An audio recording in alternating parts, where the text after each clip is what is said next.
It was a Tuesday. I only remember that because it wasn't my usual grocery day. I'd gone in to get yogurt and dish soap and somehow ended up in front of the dairy case, trying to read the label on a milk carton like it was a tax form. The letters weren't blurry. I just couldn't remember if I'd already checked the date or if I was still deciding whether I needed milk at all. "Long day?" a woman beside me asked, smiling. I nodded. I laughed. Then I panicked. I left my cart, walked straight out the sliding doors, and sat in my car staring at the steering wheel. Not crying, just still, like a paused video. That night, I told my husband about it, half joking. He didn't laugh. "You've been dramatic all week," he said, flipping through his phone. "Just stop overthinking. You're always looking for something to stress about." I shrugged. I tried to believe him, but it kept happening. I'd walk into a room and forget why, miss an appointment I swore I'd set a reminder for, put the cereal in the fridge and the milk in the cupboard. I even forgot his cousin was coming for dinner until she was standing in our doorway, holding a bottle of wine and looking like I'd insulted her entire lineage. The next morning, I found a sticky note in the bathroom mirror. "Cousin equals Thursday at 6 p.m.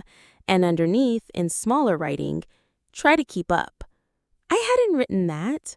When I asked my husband, he smiled like it was a joke.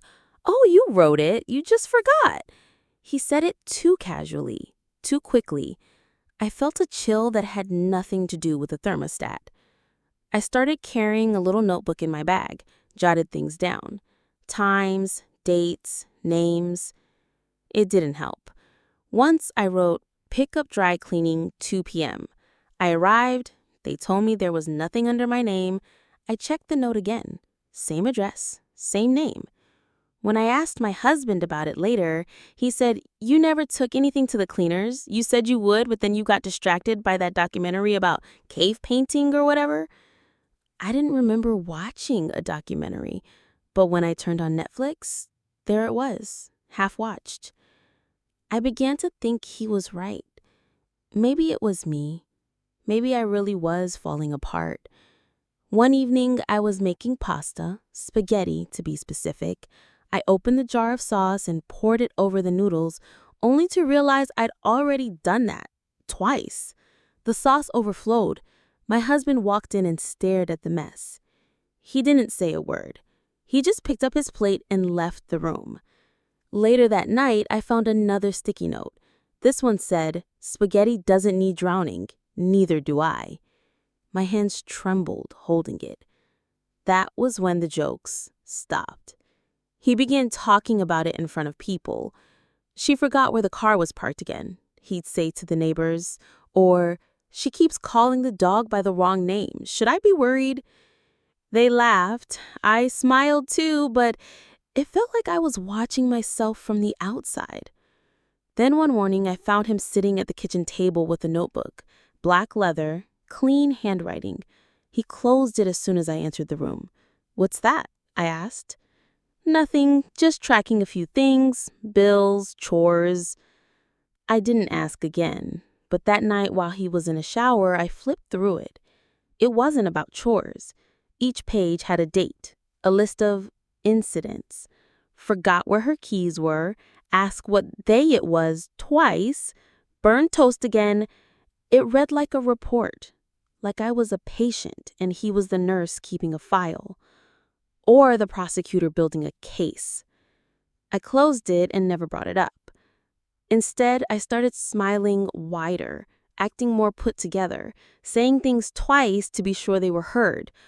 But I started recording things too, quietly. Voice memos, pictures of notes I left myself, texts I sent, because deep down, something felt off, and it wasn't just in my head. Not all forgetting is created equal. Sometimes it's clumsy, and sometimes it's curated. I wasn't sure which one I was living, but I knew this. If I didn't start holding on to what little I could remember, there'd come a day when even my own story wouldn't belong to me anymore. And I wasn't ready to hand that over. Not yet. The thing about being accused of faking something is that it sticks to your skin like static. You can't shake it off. You start wondering if maybe they're right, even when you know deep down they're wrong. It got worse after the night with the car keys. We were headed out to dinner, nothing fancy, just a little Italian place with outdoor seating and bad jazz music. I was already dressed, shoes on, purse in hand, and standing by the front door when I realized I couldn't find my keys. I checked the dish by the door, the counter, my purse, the bathroom counter, even under the couch cushions. No keys. My husband just watched me, leaning against the wall with that expression he used when he wanted me to know he was superior, but not enough to say it out loud. After 10 minutes, I finally said, "Did you see where I put them?" He sighed deeply, then pulled them from his back pocket and tossed them on the table. "Right where you left them," he said, turning and heading out. And that was it. No comment on why he had them, no explanation. Just another tally mark in his imaginary logbook of my supposed breakdown. Later that night, while brushing my teeth, I looked at myself in the mirror and whispered, "You're not crazy. You're not crazy." It didn't help. The next morning, I found my calendar wiped clean. All my reminders, doctor's appointments, even my birthday lunch with Linda, gone. The events were still on my phone, but my paper planner, empty. I stared at the blank pages like I was reading a threat. I knew I hadn't erased them, but I also knew I couldn't prove it. When I confronted him, carefully, gently, he raised both hands like I'd accused him of murder. "Why would I erase your calendar?" he said. "You probably just forgot to write it down in the first place. You're doing that a lot lately." He said it with such confidence that I actually opened my mouth to apologize. Then I caught myself. No, I'd written in that planner every day for 10 years. Color-coded, highlighters, Post-its. It was like accusing a chef of forgetting to season the food. I knew better. I stopped saying things out loud after that. I began hiding duplicates. A second calendar in the linen closet, password-protected notes on my phone. Nothing obvious, just enough to know what I knew. Still, there were moments where it truly did feel like I was losing touch. One morning, I found the coffee pot full of orange juice. Another day, I opened the fridge and saw a container labeled "Dinner, Tuesday," even though it was Saturday. Once I opened the pantry and found 3 unopened jars of peanut butter, all marked with sticky notes, "Do not touch." I stared at them for 10 minutes. I don't even eat peanut butter. There were these little games, quiet things that didn't feel like accidents, things that only made sense if someone was trying to confuse me, like the bedroom light switches being reversed, or the books on my nightstand shuffled out of order, or my phone set to a different time zone. It was as if someone was rearranging the furniture in my brain just a little every day. And when I'd finally trip over something, my husband would be right there, ready with his patronizing concern. "Are you okay? Are you sure you're getting enough sleep? Do you think maybe you should talk to someone?" Yes, I did. So I did. I waited until a day he was out of town for work and drove myself across the city to see a neurologist. I told the doctor everything. Well, not everything, but enough. The lost moments, the confusion, the feeling of being in a house that no longer felt like mine. She listened, took notes, asked smart, precise questions. I did the memory test, recited numbers, identified patterns. She even asked me to draw a clock. After nearly an hour, she leaned back and said, "I don't think you have a memory disorder." My chest tightened. "You don't?" "No, your recall is sharp, your cognition is solid. What you're describing sounds more environmental than neurological. Environmental? She folded her hands. I mean, the possibility that your environments or someone in them might be influencing how you perceive your memory. I stared at her. Are you saying it's in my head? I asked, half laughing. No, I'm saying it might be in your house. I sat there for a long time after the appointment, parked in a strip mall lot, trying to decide what to do next. I didn't tell him I'd gone. Instead, I walked into the house that evening like nothing happened, kissed him on the cheek, told him dinner smelled amazing, even though it was just takeout he'd ordered for himself. And then I smiled all through the evening like a woman hosting a party in a haunted mansion. That night, I couldn't sleep. I lay awake straddling the ceiling, counting the number of breaths it took between his snores. When I finally dozed off around 3 a.m., I dreamed I was in a maze made of Post-it notes. Every turn I took led me to another wall with something I'd forgotten. A birthday cake with no name on it, a set of car keys in a fishbowl, 3 jars of peanut butter. I woke up gasping. The next morning, there was a note taped to the coffee pot. Use the red mug. You always forget. It was in my handwriting, but I hadn't written it. That was the moment I knew this wasn't just about memory. This was about control. It was strange, the way everything inside the house began to feel slightly off. Like a movie set, where everything looks normal from a distance, but the walls are just painted cardboard and the windows lead nowhere. It started with the thermostat. I'd walk past and see it set to 72. Fine. Comfortable. But then I'd pass by again an hour later and it would be 65. Freezing. I asked him about it once. He shrugged. You must have bumped it. You always do that. I stopped asking. Then the light switches. The one by the hallway always turned on the living room lamp, but one morning it didn't. Instead, it turned on the overhead fan in the kitchen. I stood there with my hand still on the switch, staring at the fan blades spinning like I'd just summoned a poltergeist. Did you rewire something? I asked. Why would I do that? He said, not looking up from his laptop. You're the one who gets annoyed when I leave the lamp on. He raised an eyebrow. Are you sure you're not mixing things up again? That word, again? Again? Always just a breath behind whatever I said. The bookshelf in the hallway rearranged. All my historical novels replaced with gardening guides I'd never bought. Even my tea collection changed. I opened the drawer one day to find everything in labeled tins, alphabetized. I don't alphabetize anything. And the labels were in his handwriting. But when I asked him, he said, you probably did it during one of your sleepwalking episodes. I never sleepwalked in my life. Or had I?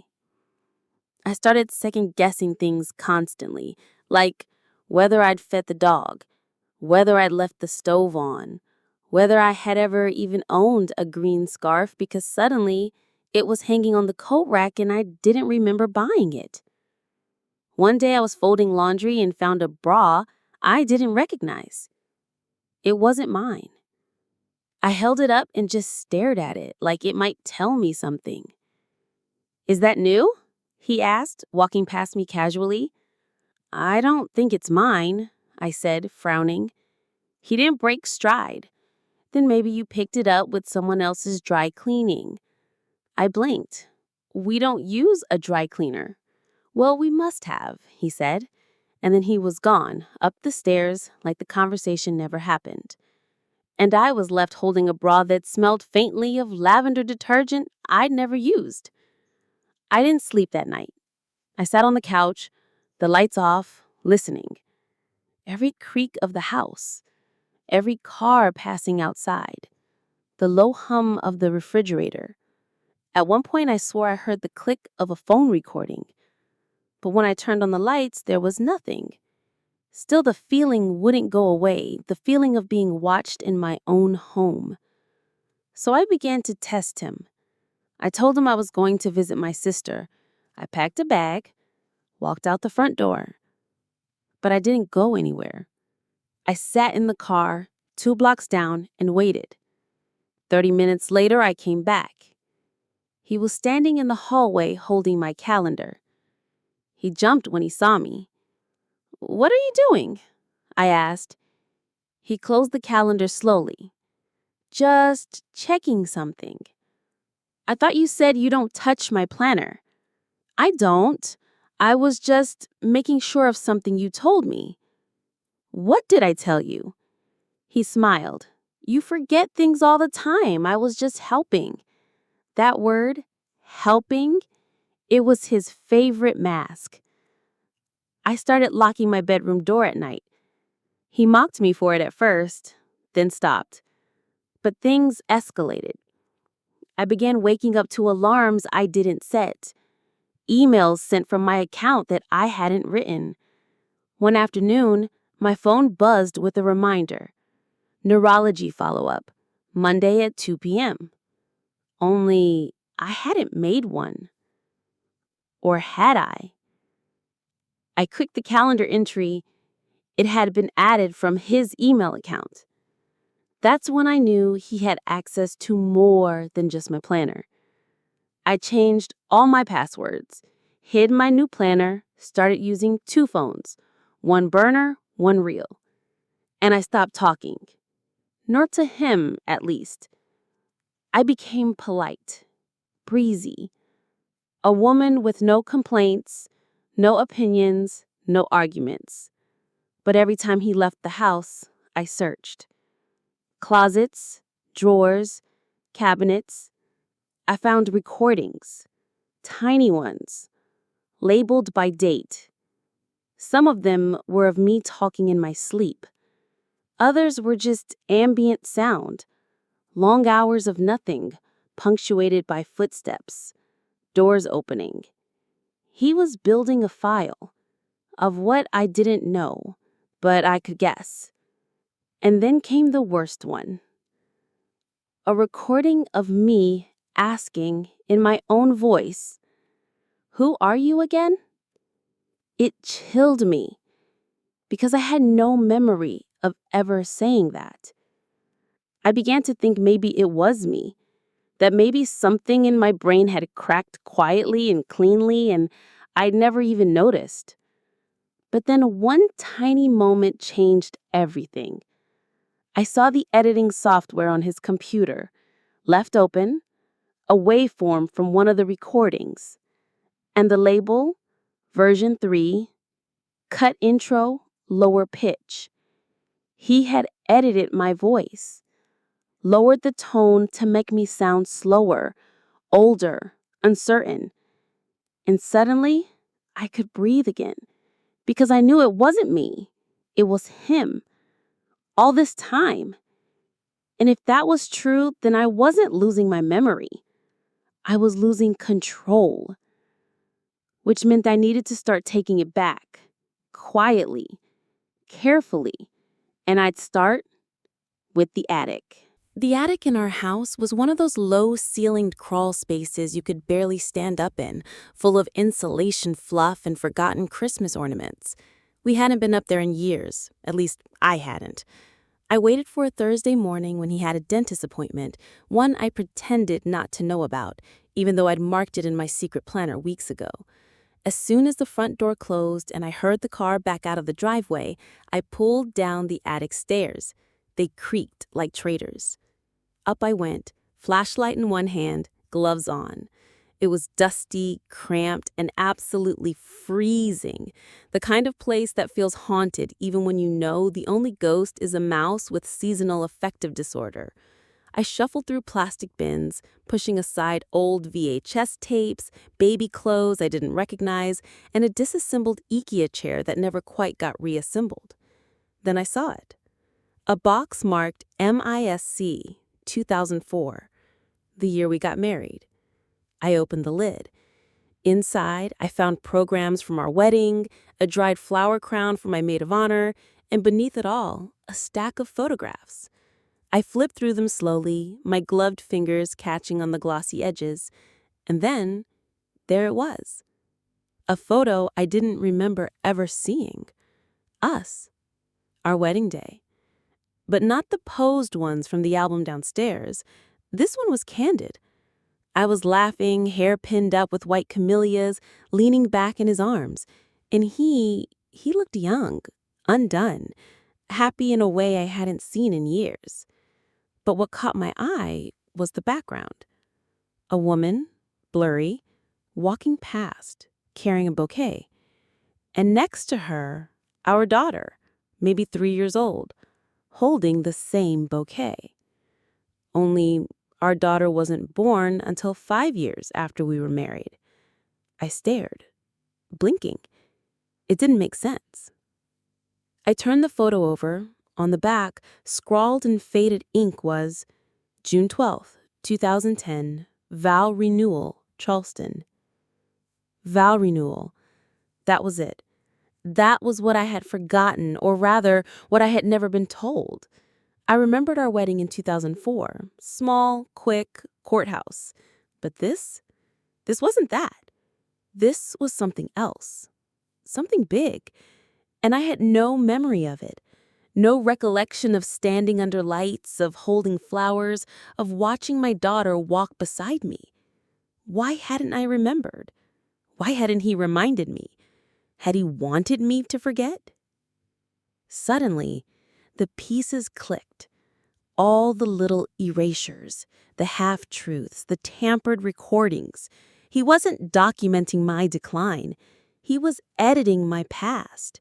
And if he could convince me that I'd lost this, our own vow renewal, an entire day of celebration, then what else could he rewrite? I slipped the photo into my jacket pocket, carefully packed the rest of the box just as I'd found it, closed the attic, and waited. That night at dinner, I said nothing. I let him talk about the neighbor's dog, about some guy from work who brought in bad coleslaw. Then I asked casually, "Do you remember Charleston?" He paused, just for a second, but I caught it. "Yeah, vacation, right? Beach trip?" "Mm-hmm. What year was that?" "I don't know, 2008? "Not 2010, I said. Still casual. "What's with the pop quiz?" I smiled. "Just curious." He shrugged. "I don't really remember, to be honest. You're the one who usually remembers that stuff." I nodded, chewed my salad, let it go. But I knew. I knew. The next day, I made copies of the photo. One for my purse, one for my friend Linda, one for a safety deposit box I opened under a different name. Then I made an appointment with a lawyer. Not to file for a divorce, yet, but to ask a different question. If someone were trying to build a case that you were mentally incompetent, how would they do it? She looked at me over her glasses and said, "Start with your family. Is anyone recording you? Interfering with your medication? Gaslighting your memories?" I laughed. She didn't. "Do you have kids?" I said yes, one daughter. "Good. Keep her close. Witnesses help." I left with a folder of documents and a name of someone who could evaluate me officially. When I got home, I found a new sticky note. "You left the stove on again. Be careful."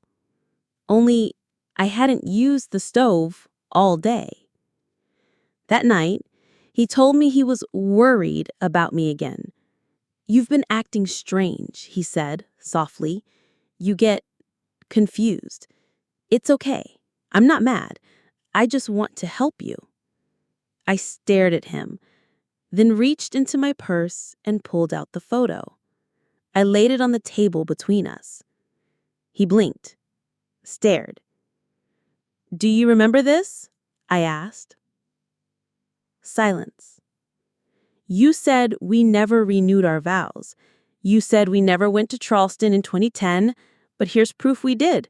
Here's our daughter, right there, holding the flowers. You lied." His jaw flexed, just slightly. "I don't know what you're trying to pull."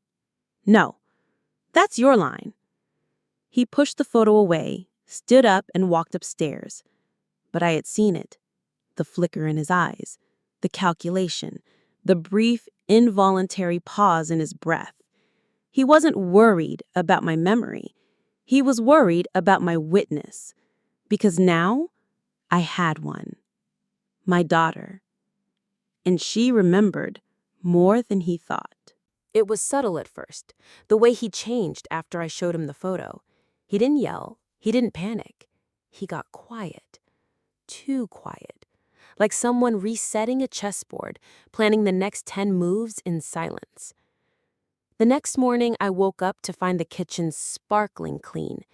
He'd made breakfast, eggs, toast, even fresh orange juice. "I thought I'd take the day off," he said, smiling like a Hallmark husband. "Spend some time together." A year ago, I might have called that sweet. Now, it made my stomach twist. We sat at the table like strangers, sharing a booth. He talked about the weather, the price of gas, the neighbor's kid's new car. I watched his hands, always moving, fidgeting, adjusting his spoon, straightening the salt shaker. He was nervous. He was trying too hard. After breakfast, he said, "You've seemed a little stressed lately. What if we go away for a few days? Just the two of us." "Where?" I asked, sipping coffee slowly. "I don't know. Maybe that cabin upstate, the one with no Wi-Fi. Remember that place?" I did. It had no cell signal, no neighbors, and no locks on the inside of the doors. "No thanks," I said gently. "I've got a few things I need to take care of this week." He didn't push, just nodded, lips tight. That evening, I found the little black notebook again. He'd left it half tucked under a stack of old magazines. Maybe on purpose. I opened it. There were more entries. New ones. Seemed suspicious of me today. Refused to travel. Possibly paranoid. Asked about vow renewal. Denies remembering it before today. Denies remembering. I hadn't denied anything. I asked. And right below that line, may need to consult with L again. Timeline. I didn't know who L was, but I knew I didn't want to meet them. The next day, I installed a camera. Small, hidden inside a fake potted plant on the bookshelf. Just one angle, but enough to see the living room, the hallway, and the staircase. I also started keeping my own journal. Locked it in the glove compartment of my car. Wrote everything down. Time-stamped, exact. I included details. What I wore, what I ate, what he said. Because now I knew he was building a version of me. One I didn't recognize. One he was preparing to present to someone else. And he was getting bolder. He began leaving the TV on strange shows. Documentaries about dementia. Books about coping with memory loss appeared on the coffee table. At dinner, he asked, "Have you noticed your handwriting changing?" "No," I said, stabbing a green bean. "Really?" he said. "Because the sticky notes look different lately." I looked up. "Maybe that's because I didn't write them." He paused, then smiled. That's the kind of thing someone with memory problems would say. I stared at him, my pulse ticking like a clock. And then I laughed. Genuinely. Because for the first time, I wasn't scared. I was certain. He was overplaying his hand. One night, I caught him whispering on the phone in the garage. I pressed my ear to the door and heard phrases like, "She's not stable," and "I've documented everything." I didn't recognize the voice on the other end, but it sounded legal. He was preparing something, trying to get ahead. That week, our daughter came to visit. She's 13, smart, observant, a little too into true crime, which worked in my favor. When he stepped out for a coffee run, I took her aside and asked her, "Do you remember Charleston?" Her eyes lit up. "Yeah, I was little. I wore a flower crown, you and Dad were all dressed up. I cried because the cake had coconut on it." I laughed. "You did hate coconut." "Why? Did you forget it?" I shook my head. "No, but Dad says it never happened." She blinked, then narrowed her eyes in that sharp way she does when someone's trying to pull a fast one. "That's weird," she said. "I know." She stared at me a moment longer, then went upstairs. Later that night, I saw her drawing at the kitchen table. Colored pencils spread out, headphones in. She was sketching something from memory. A little girl in a white dress, holding a bouquet, standing next to me, under a tree. It was the Charleston vow renewal. She remembered. And more than that, she believed me. The next morning, I found my medication bottles moved. Nothing missing, just rotated, labels turned inward. He'd been in them. I took them straight to a pharmacist who confirmed nothing had been tampered with yet, but I didn't take any more chances. I started locking them in a small safe under my bed, and every time I swallowed a pill, I filmed myself. Quietly. Privately. Because at this point, it wasn't just gaslighting. It was a slow erasure. A methodical undoing. He wanted to rewrite our history. My memory. Myself. But I was no longer playing defense. I was documenting him. And if he wanted a courtroom, well, I had a daughter with a better memory than either of us. And a wedding photo that never forgot a thing. If you've never been gaslit by someone you share a bed with, let me explain what it feels like. Imagine someone quietly unscrewing every light bulb in your house, one by one. You can still walk around, but something's off, dim, confusing. And when you finally say, "Hey, isn't it darker in here?" they smile and say, "No, sweetie, you've just always had trouble with your eyes." That was my daily life now. After the drawing my daughter made, I tucked it away in a folder with the wedding photo. She'd captured details I couldn't have coached her on: the floral arch, the lace on my dress, the man playing violin in the background. I didn't tell her how important that drawing would become. I just smiled and said it was beautiful. That weekend, I got a call from a blocked number. I let it go to voicemail. When I played it back, a clipped voice said, "This is Dr. Langston. I've been asked to do a wellness assessment for legal purposes. Please return my call to schedule an appointment." Dr. Langston. L. So now I had a name. And the confirmation that my husband wasn't just playing mind games, he was trying to have me officially declared unwell. I called my lawyer. She listened, then calmly said, "Do not call him back, and don't mention this to your husband. Let me handle it." I hung up and sat at the kitchen table in total silence. The dishwasher hummed behind me. Outside, a squirrel darted across the fence. Inside, my world narrowed into one quiet thought. He's trying to erase me with paperwork. That night, I found a hidden folder on his laptop labeled Evidence, Private. I shouldn't have looked, but I did.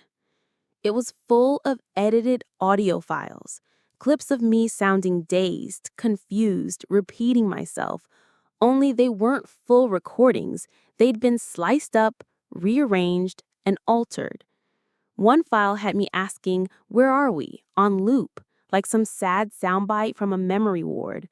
Another had my voice overlaid with faint static, as if to mimic poor cognition.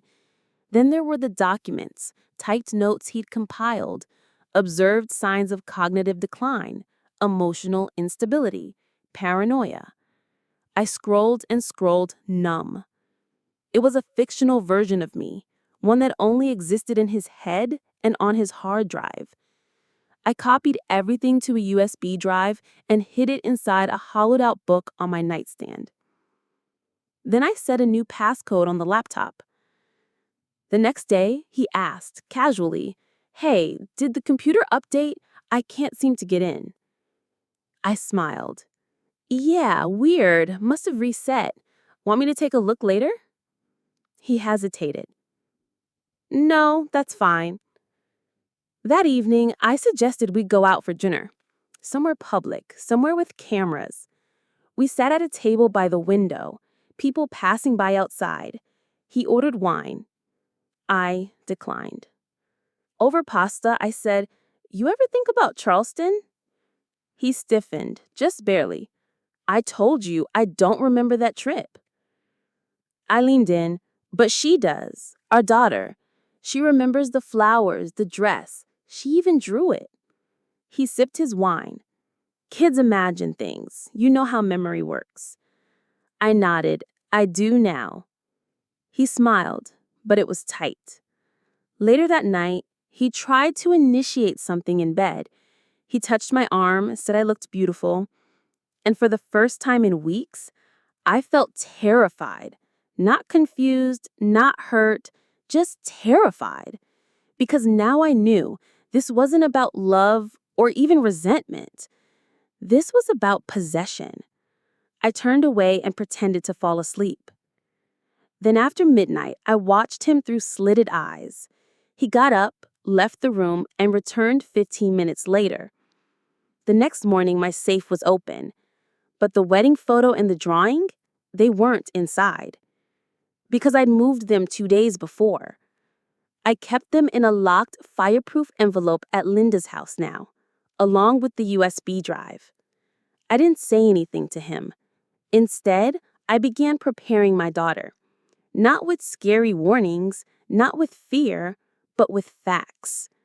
I asked her, "Do you remember the first time you saw that photo?" "Yeah," she said. "You cried." "Do you remember what Dad said?" She nodded. "He said it was photoshopped." I smiled. "You don't believe that, do you?" She looked me dead in the eyes. "No, I remember being there." The next morning, I found a fresh notebook on his desk. New entries. Daughter possibly being manipulated. Subject becoming increasingly combative. Time to involve legal process more directly. I read that and felt cold spread through my chest. This wasn't going to end with whispered warnings or subtle notes. This was going to court. And he thought he'd win. He thought I'd be standing there confused and fragile while he presented edited clips and doctor's notes written by strangers. But he didn't know what I had. The original photo, the drawing, my planner, my recordings, my own damn memory. And he definitely didn't know I'd already filed a motion through my lawyer, not to stop him, to expose him. Because I wasn't the one slipping. I was waking up. And soon, everyone else would too. You'd think preparing for court would feel like a war, but really it felt like planning a dinner party you didn't want to attend. My lawyer, Monica, was calm and laser-focused. She read everything I handed her: the photo, the USB with edited audio, my handwritten journals. She asked smart questions like, who else has witnessed your behavior over time? And is there any record of his voice contradicting himself? I showed her the drawing. She held it up, smiled softly, and said, "Your daughter has a good memory. This is gold." In the days leading up to the court hearing, my husband got theatrical.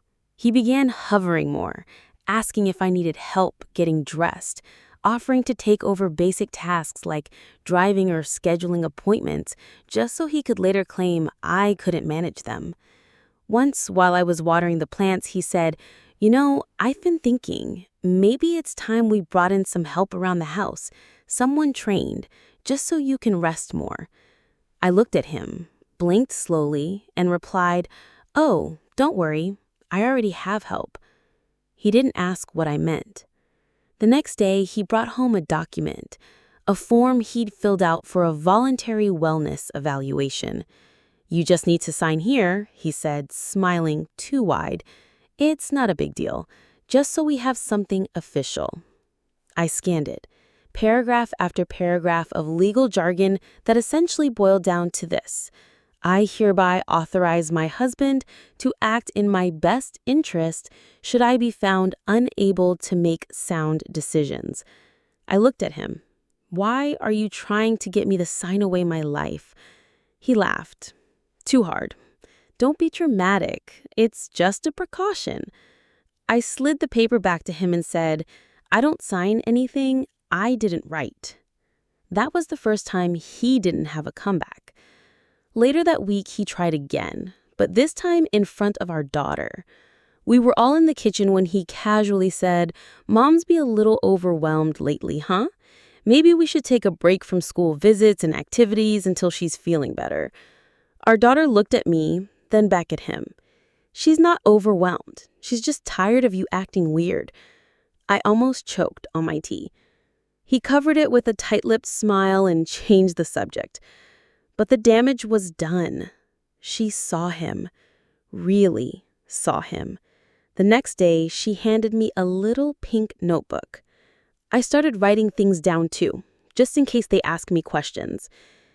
Inside were pages of observations, things he said, times he moved objects, a sketch of the cabinet he claimed I'd broken, complete with the original paint chip still intact.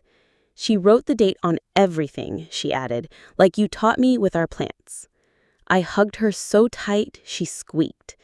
In that moment, I felt something I hadn't felt in weeks: certainty. I wasn't going into that courtroom alone.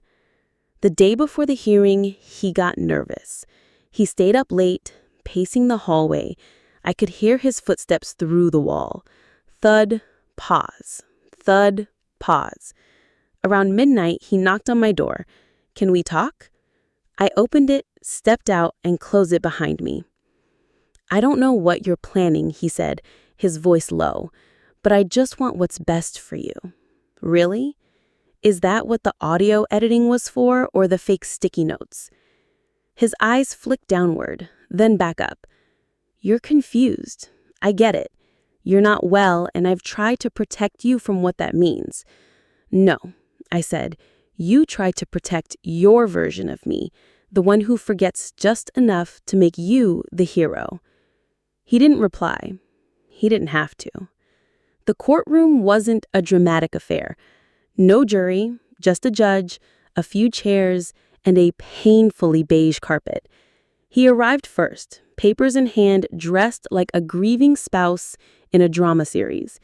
I walked in calmly, my daughter beside me, holding her sketchbook like armor. The judge asked a few questions.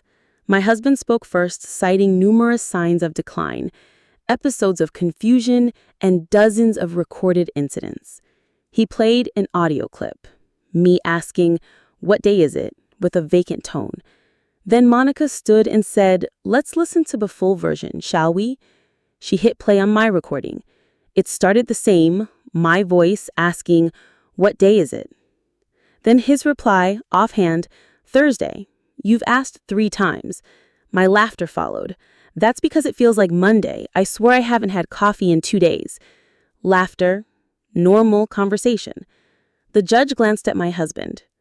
Then Monica laid out the rest. Documents, journals, the fake sticky notes, photos of altered calendar entries, and finally she handed the judge the drawing. This was made by their daughter, without prompting, from memory, of an event he claims never occurred. Silence fell. The judge asked my daughter, "Do you remember the day and the drawing?" She nodded. It was sunny. I had jelly on my dress. The judge smiled. I looked over at my husband. He looked small, unedited, and for once, speechless.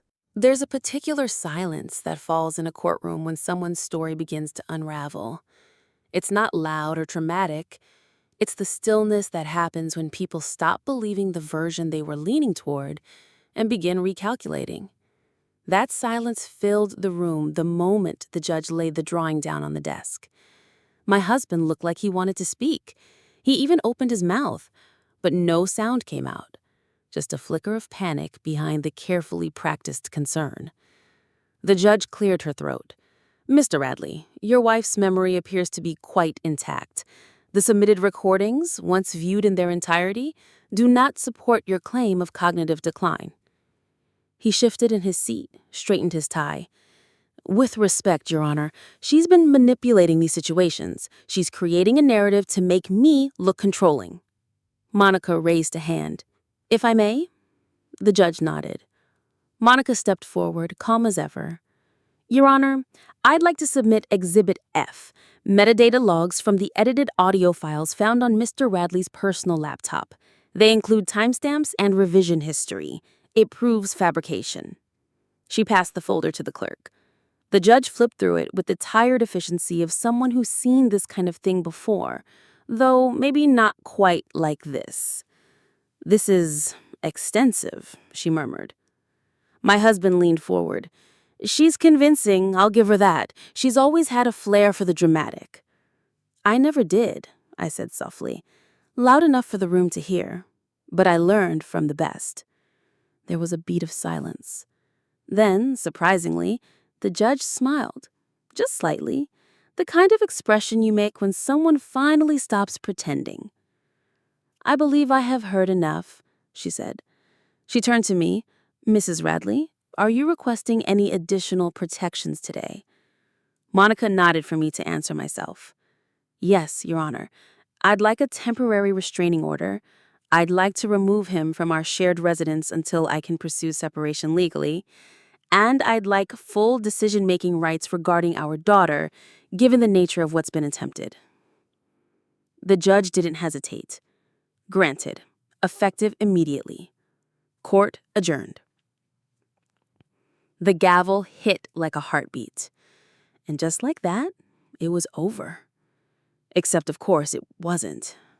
Outside the courtroom, he caught up with me in the hallway. "You think you've won," he said, voice low, controlled. I turned to face him, steady. "I don't think anything," I replied. "I remember. That's enough." His face twisted into something I hadn't seen before. Not anger, not shame. Fear. For the first time, he wasn't the one in control. I walked past him without another word. My daughter held my hand all the way to the elevator. On the ride down, she leaned her head against my arm and whispered, "Does this mean we can redecorate the living room now?" I laughed. A real laugh. The kind that starts in your chest and spills out before you can stop it. "Yes," I said. "That's exactly what this means." We didn't go home right away. We stayed at Linda's for a few nights. Me, my daughter, a suitcase of clothes, and a notebook that no longer felt like a lifeline, but a record of survival. Linda made tea. My daughter painted sunflowers. I finally slept. When we returned to the house, it was quiet, empty. I half expected to find things broken, rearranged again, but no, everything was as we left it. Only something had shifted. The air felt lighter, the rooms brighter. I walked through every room and spoke out loud just to hear my voice in it. I remembered this lamp. I remember painting that wall. I remember who I was before I started doubting everything. It became a small ritual, reclaiming things. Even the refrigerator. I pulled out every sticky note, read each one by one, then ripped them all up and stuffed them in a trash bag. My daughter watched from the doorway. "Are we gonna have a first dinner back kind of thing?" I said spaghetti, but this time, not drowned in sauce. She grinned. I made a double batch, just for the fun of it. She set the table. We turned on music, not the soft ambient stuff I'd grown used to in the background, but real music, messy, joyful, too loud for polite company. And we ate like people who had been hungry for months, not for food, for peace. Later that night, after she went to bed, I sat alone in the living room with a cup of peppermint tea and the wedding photo in my lap. I looked at it again. Really looked.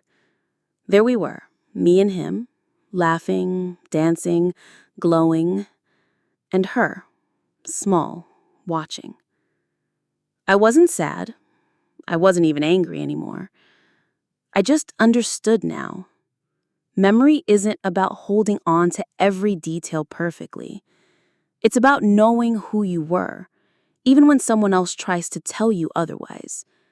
And it's about choosing to remember the parts that make you stronger, not smaller. That photo wasn't just proof. It was a mirror. And I liked the woman I saw in it again. They say healing is never linear. They also say things like, time heals all wounds, which sounds great unless you've spent the last few months wondering if you're losing your mind, your marriage, and your grasp on reality, one sticky note at a time. But even with all that, healing did begin. Not in big dramatic waves, no cinematic music or teary-eyed montages, just small things. I started walking again in the mornings. Nothing fancy, just loops around the neighborhood with my earbuds in, listening to audiobooks that didn't involve gaslighting husbands or courtroom battles. My daughter returned to her usual rhythm: school, sketching, asking for bubble tea at least once a week. One afternoon, I came home to find her painting over one of the hallway walls, without asking. "You told me we could redecorate," she said with that smirk she got from me. "I'm starting with the ugly part." I let her. The wall went from neutral beige to a color called marshmallow cloud, which sounded ridiculous and looked perfect. There was still a lot to sort out legally: separation paperwork, asset division, custody arrangements. But I had a team now. Monica handled the serious parts. Linda showed up with snacks and backup when needed. And my daughter, she kept receipts, literal ones. She started a binder labeled Mom's Truth, with complete dividers, tabs, and even a mini flashlight clipped to the side. "She's a future lawyer," Monica said, after flipping through it. "Or a very organized revolutionary." Despite everything, we laughed a lot. One afternoon, while going through old boxes in the basement, I found another stack of photos. Some from Charleston, some from our first apartment, some I'd forgotten existed. I held one up. Me, hair in a messy bun, holding a baby bottle and a paintbrush, sitting in a room full of half-painted walls. He was in the background, blurry, watching me. I studied it, and then I quietly set it aside. Not to destroy it, just to put it away. Because not every memory needs to be front and center. Some things belong in the background, especially when they've already taken up more space than they deserve. The restraining order held.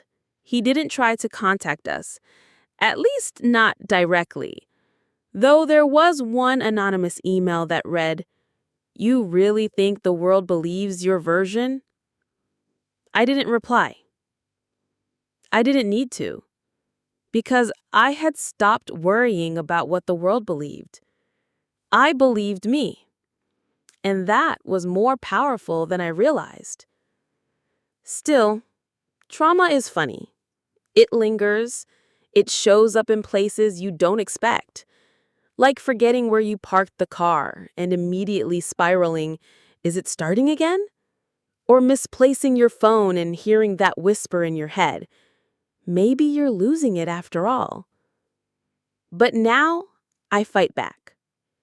Now I say, "Nope, just tired, just human, just a woman who's allowed to forget things without being erased for it."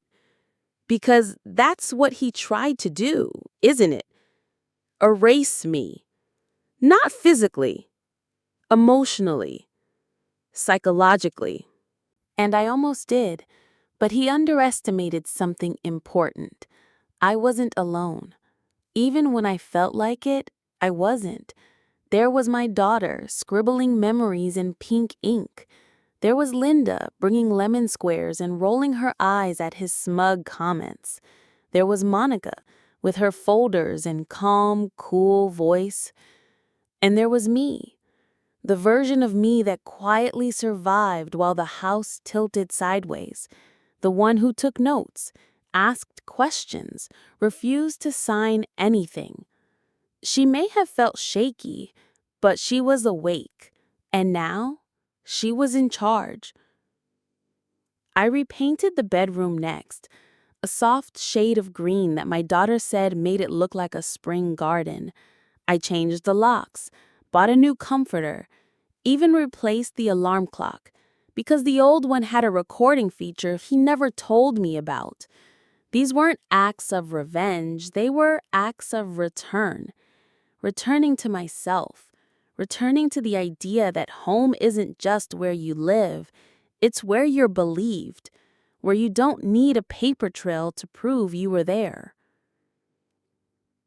One night, weeks later, I tucked my daughter into bed and she whispered, "You're not going to forget me, are you?" I felt my chest tighten. "Never," I said. "And if I ever do forget something, I promise you'll help me remember." She nodded. "Okay, because I still remember the Charleston cake. It had those gross coconut flakes." We both laughed. Then she rolled over, pulled her blanket up to her chin, and said, "I'm glad you remembered who you are, Mom." Me too, kid. Me too. They say healing is never linear. They also say things like time heals all wounds, which sounds great unless you've spent the last few months wondering if you're losing your mind, your marriage, and your grasp on reality, one sticky note at a time. But even with all that, healing did begin. Not in big dramatic waves, no cinematic music or teary-eyed montages, just small things. I started walking again in the mornings. Nothing fancy, just loops around the neighborhood with my earbuds in, listening to audiobooks that didn't involve gaslighting husbands or courtroom battles. My daughter returned to her usual rhythm: school, sketching, asking for bubble tea at least once a week. One afternoon, I came home to find her painting over one of the hallway walls, without asking. "You told me we could redecorate," she said with that smirk she got from me. "I'm starting with the ugly part." I let her. The wall went from neutral beige to a color called marshmallow cloud, which sounded ridiculous and looked perfect. There was still a lot to sort out legally: separation paperwork, asset division, custody arrangements. But I had a team now. Monica handled the serious parts. Linda showed up with snacks and backup when needed. And my daughter? She kept receipts, literal ones. She started a binder labeled Mom's Truth, with dividers, tabs, and even a mini flashlight clipped to the side. "She's a future lawyer," Monica said after flipping through it, "or a very organized revolutionary." Despite everything, we laughed. A lot. One afternoon, while going through old boxes in the basement, I found another stack of photos. Some from Charleston, some from our first apartment, some I'd forgotten existed. I held one up.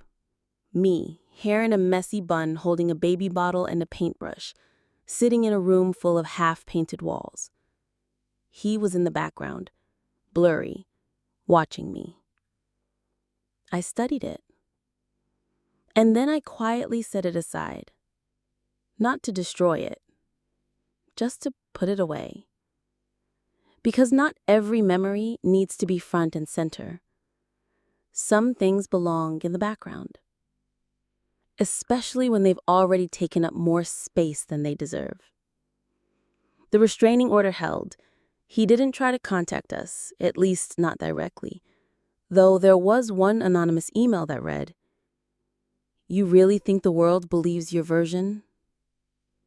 I didn't reply. I didn't need to. Because I stopped worrying about what the world believed. I believed me. And that was more powerful than I realized. Still, trauma is funny. It lingers. It shows up in places you don't expect. Like forgetting where you parked the car and immediately spiraling. Is it starting again? Or misplacing your phone and hearing that whisper in your head, maybe you're losing it after all. But now, I fight back. Now I say, nope, just tired, just human, just a woman who's allowed to forget things without being erased for it. Because that's what he tried to do, isn't it? Erase me. Not physically, emotionally, psychologically. He wanted me to doubt my own mind so thoroughly that I'd willingly hand him the keys. And I almost did. But he underestimated something important. I wasn't alone. Even when I felt like it, I wasn't. There was my daughter, scribbling memories in pink ink. There was Linda, bringing lemon squares and rolling her eyes at his smug comments. And Monica, with her folders and calm, cool voice. And there was me. The version of me that quietly survived while the house tilted sideways. The one who took notes, asked questions, refused to sign anything. She may have felt shaky, but she was awake. And now, she was in charge. I repainted the bedroom next, a soft shade of green that my daughter said made it look like a spring garden. I changed the locks, bought a new comforter, even replaced the alarm clock because the old one had a recording feature he never told me about. These weren't acts of revenge. They were acts of return. Returning to myself. Returning to the idea that home isn't just where you live. It's where you're believed. Where you don't need a paper trail to prove you were there. One night, weeks later, I tucked my daughter into bed and she whispered, "You're not going to forget me, are you?" I felt my chest tighten. I said, "Never. And if I ever forget something, I promise you'll help me remember." She nodded. "Okay," because I still remember the Charleston cake. It had those gross coconut flakes. We both laughed. Then she rolled over, pulled her blanket up to her chin, and said, "I'm glad you remembered who you are, Mom." Me too. Me too, kid. And so, that's how I proved I wasn't losing my memory. Just being slowly unwritten. That's how I found my way back to myself, with nothing more than a wedding photo, a daughter's drawing, and the refusal to let someone else tell my story. Healing didn't come all at once. It came in quiet moments. Painting over beige walls, dancing barefoot in the kitchen, laughing over fries dipped in milkshakes. The past didn't vanish, but it no longer held me hostage. I still have days when I forget where I parked the car or what I came into the room for. But now those moments don't scare me because I know who I am. And when you know that, everything else becomes easier to hold. If you've ever doubted yourself or felt erased or wondered if your story mattered, please know this. It does. You do.